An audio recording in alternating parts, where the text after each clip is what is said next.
आज मैं फिर से एक बार रेफर कर रहा हूँ एक संजय दीक्षित साहब का शो हो रहा है, तो मैंने इसमें कहा कि गांधी भी अंग्रेजों द्वारा प्लांटेड थे और अंबेडकर तो खुलेआम प्लांटेड थे। तो अंग्रेज दोनों तरफ से उनको उन्होंने एक एक अपना मोहरा बैठा दिया था और अपना काम कर रहे थे। गांधी तो 100% प्लांटेड आदमी था यार। तो बहरहाल मैं गांधी के बारे में बहुत कुछ नहीं कहना चाहता, क्योंकि तमाम लोग गांधी का नाम सुनते ही उनका मूड खराब हो जाता है। मैं कुछ दिलचस्प बातें उनके बारे में करता हूँ। सरोजिनी नायडू ने एक बार कहा था कि गांधी को गरीबी में रखने के लिए बहुत पैसा खर्च होता है। अब इसका क्या मतलब था? गांधी क्या करते थे? कहते थे मैं थर्ड क्लास ट्रैवल करता हूँ, थर्ड क्लास। और थर्ड क्लास के लिए पूरी बोगी उनके लिए बुक करा दिए, पूरे डिब्बे में गांधी अकेला बैठता था। सोचिए। तो अब आपको अगर थर्ड क्लास चलना है और आपको पूरी बोगी आपने बुक करा ली, पूरी ट्रेन बुक करा ली, ये कौन सा तरीका है भाई? तो कहती थी गांधी को गरीबी में रखने के लिए बहुत पैसा खर्च करना पड़ता है। गांधी की आप मकारी देखें।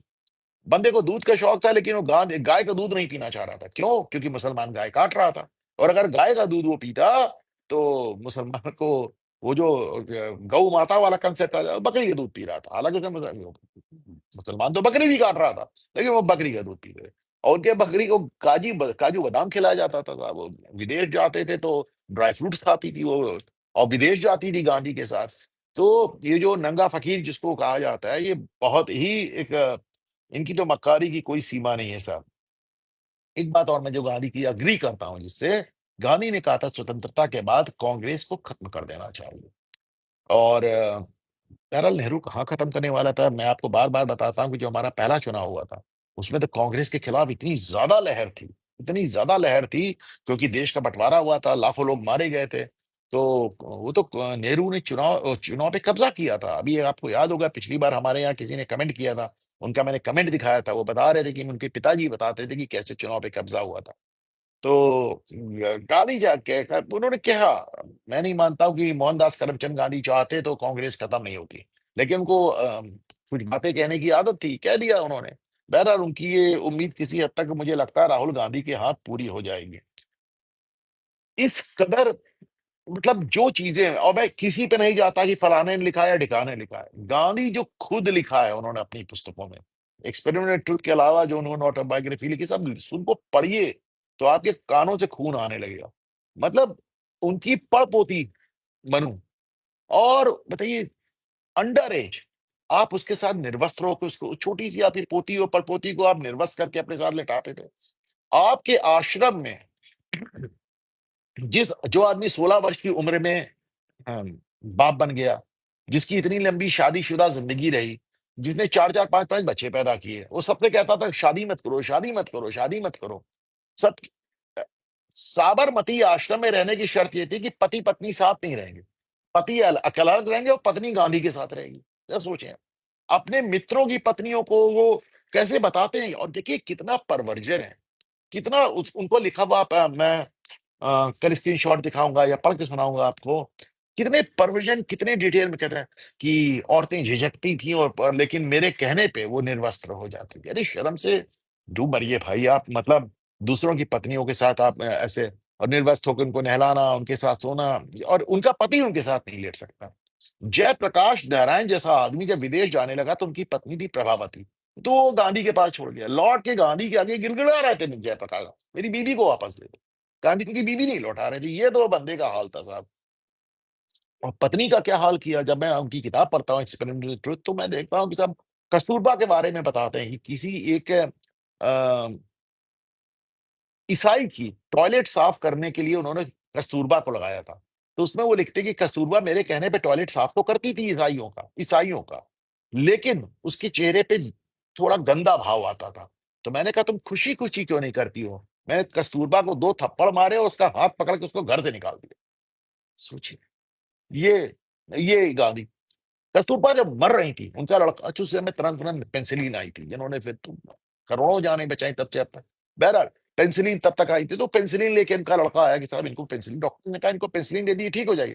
गांधी बोले नहीं, मैं तो आराधना कर रहा हूँ, खबरदार उनको कोई दवा मत देना। मेरे और ईश्वर के बीच में कोई नहीं आएगा, कोई डॉक्टर नहीं आएगा, कोई पेंसिलिन नहीं आएगी। कस्तूरबा मर गई। कस्तूरबा मर गई तो गांधी कहता है मैं उनकी मृत्यु से बहुत खुश हूँ, बहुत खुश हूँ। क्या पागलपने की बात है? खुद गांधी को जब मलेरिया हो तो कुनैन की गोली खा रहे थे। तब आप अंग्रेजी गोलियां खा रहे थे जब आपको मलेरिया हुआ, पत्नी को आपने मार डाला। ये मनु आपकी इतनी छोटी सी बच्ची 16 साल की उम्र में, हाँ इसका ये, अब इसका स्टोन अपना, जहाँ वो एक पत्थर आता है ना जिसे आप खाल रगड़ते हैं और आप साफ हो जाए, क्या बापू खो गया? और कहाँ नोआ खाली में जब दंगे हो रहे थे, क्या कहाँ खो गया जंगल में? जाओ पीछे जाके ढूंढ के लाओ। अब वो बेचारी अकेले गई, ढूंढ के आई और परेशान हो गई। तो उसने कहा, अरे बापू आपने मुझे अकेले भेज दिया था, बताइए कोई। बोले, अगर तुम्हारा किडनैप हो जाता, तुम्हारा मर्डर हो जाता तो मुझे बहुत खुशी होती। अभी क्या, ये तो वैसे ही पने की बातें हैं भाई, कुछ मेंटली डिस्टर्ब आदमी लग रहे हैं भाई, मैं क्या बताऊं आपको। और या, हिंदुओं को तुम बता रहे हो, हिंदू महिलाओं को बता रहे हो कि रेप रेप हो रहा है, तो सांस रोक के अपनी जान दे दो, जीभ काट के अपनी जान दे दो, या रेप को बर्दाश्त कर लो। हिंदुओं को तुम बता रहे हो कि मुसलमान तुमको सिरे से मार डालें, तो तुमको खुश होना चाहिए, इसमें खुश होना चाहिए कि तुमको मारने के बाद मुसलमानों के हृदय में पश्चाताप पैदा होगा, और जो अगली नस्ल आएगी वो बड़ी अच्छी आएगी। कमाल की बात है साहब। चर्चिल को तुम चिट्ठी लिख रहे हो कि हिटलर अगर आता है तो आखिरी अंग्रेज को जान दे देनी चाहिए, हिटलर के सामने लेट के जान दे देनी चाहिए, इससे हिटलर का हृदय परिवर्तन हो जाएगा। चर्चिल ने उनकी चिट्ठी पढ़ा, फेंक दी, जवाब फेंक दिया, पागल आदमी क्या जवाब दे। यहूदियों को मारा, 60 लाख यहूदियों को, ज्यूस को मारा हिटलर ने। तो उसमें बंदा उस समय चिट्ठी लिख रहा था कि यहूदियों को इसकी नौबत क्यों आ रही है कि हिटलर मार रहा है, यहूदियों को समुद्र में कूद के, पहाड़ पे कूद के खुद ही जान दे देनी चाहिए, तो हिटलर ठगा सा रह जाएगा, वो मार ही नहीं पाएगा। अभी आपको कुछ मेंटली डिस्टर्ब आदमी की बातें नहीं लगती? आप खुद सोच कर देखें। भगत सिंह को फांसी हो रही कि नहीं भाई, मैं किसी हिंसा का समर्थन नहीं करता, मैं उनको बचाव के लिए कोई भी, हाँ ये एकदम सही कह रहे हैं विकी, जो उनके साउथ अफ्रीका में उनके साथ जो व्यक्ति था, उसके साथ गांधी ने अपने समलैंगिक संबंध भी स्वीकारे हैं। तो वो एक यूरोपियन था। तो भगत सिंह को आप कह रहे हैं कि भगत सिंह की में मैं मर्सी अपील नहीं करूंगा क्योंकि भगत सिंह ने हिंसा का काम किया, और वहीं जब महाशय राजपाल की हत्या इल्मुद्दीन ने कर दी, तो तुम उसके लिए मर्सी अपील कर रहे हो, और कह रहे हो मैं इल्मुद्दीन को माफ करता हूं क्योंकि उसने अपने धर्म का पालन किया। कमाल की बात है यार एकदम। और लोग उससे बड़ी बात यह है कि आप देखें, ये कभी कभी मुझे एक आश्चर्य होता है कि जो आदमी इतने वैशीपन और इतने पागलपन की बातें कर रहा था, उसको लोग सुन कैसे रहते, बर्दाश्त क्यों कर रहे थे? इसलिए क्योंकि ये सब बातें वो उतना पब्लिकली नहीं कर रहा था, और बाकी कांग्रेस थे उसके ऊपर, वो उनकी बातों को रफू करने के लिए, उस पर मुलम्मा चढ़ाने के लिए एक आदमी जिसने इसका विरोध किया, सरदार पटेल ने। सरदार पटेल ने कहा कि जो आप साबरमती आश्रम में जो गंदगी फैला रहे हैं, इसको बंद कीजिए, लेकिन सुना नहीं, सुने उल्टे उसने आप किया क्या, आपको मालूम ही है। सरदार पटेल को सारे वोट्स मिले थे प्रधानमंत्री पद के लिए, पटेल को हटा के उसने नेहरू को बैठा दिया, बोस को हटा के उसने नेहरू को बैठा दिया। पटेल और बोस दोनों के साथ गांधी ने बड़ा अन्याय किया। अन्याय तो यार उसने पूरे देश के साथ किया। कभी कभी मुझे लगता है कि जैसे गांधी नहीं होता तो ये देश कितना अलग होता। खिलाफत मूवमेंट तुमने शुरू किया, उसमें तुमने मुसलमानों को इतना भड़काया कि मोपला हो गया। मोपला हो गया तो हो गया, तो हो गया, हमसे कोई मतलब नहीं। नोआखाली राइट हो गया, हमसे कोई मतलब नहीं। तुम उसको बुचर ऑफ बंगाल सोहरावर्दी को साथ लेके घूम रहे थे।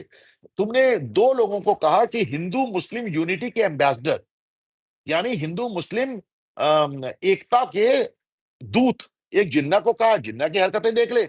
दूसरे मौलाना ये मोहम्मद अली को कहा, मोहम्मद अली वो जो तुर्की गए थे खिलाफत आंदोलन बचाने, बाद में मोहम्मद अली ने पलट के यहां तक कह दिया कि गांधी बड़े अच्छे आदमी हैं, लेकिन चूंकि वो मुसलमान नहीं है, इसलिए कमीने से कमीने और जलील से जलील मुसलमान भी गांधी से बेहतर है, क्योंकि वो मुसलमान है और गांधी मुसलमान नहीं। ये तो तुम्हारी औकात थी भाई। और कभी कभी मैं देखता हूँ,